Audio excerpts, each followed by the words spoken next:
Marcel, good morning po. Ay. So, anong gagawin natin? Haircut, maybe long layer. Tapos yung face frame na mahaba. Like, Layered na. So, ang shortest natin, makita na. ayan na. Mga hanggang dyan. That's fine. Sige. Sa length niya, same length lang or trim lang natin. Same like that. Trim lang siya ng konti. Sige. Oo. Yung mga magda-dry lang. And then, the color, I think, balayage ulit. Sige. May picture kayo, ma'am, na gusto niyong color po? Wala eh. More ang gusto niyo ba nasa shade ng black or nasa mga ash brown, ganyan? Nasa shade ng blonde. Nasa black shade na. Sige. Para low maintenance siya rito.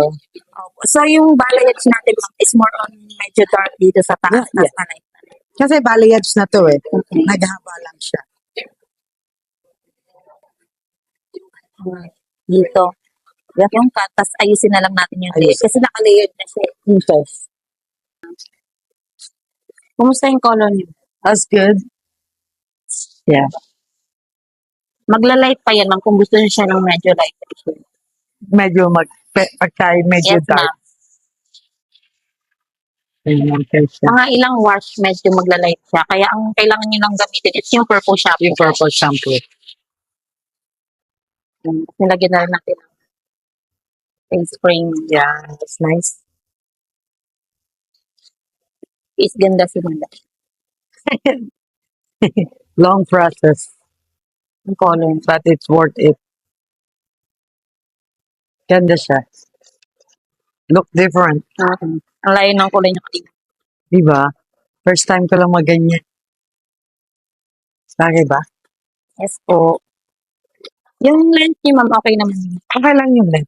Medyo binawasan lang natin siya ng konti. Yung That's dry fine. light. Kasi lagi ko naman siya tinatali.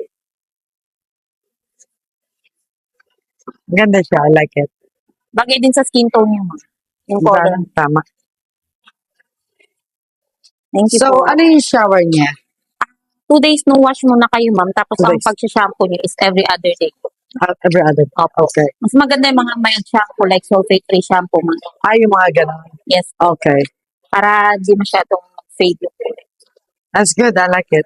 Thank you po. Thank you, Something ma'am. different. Bumata si madam. Yes.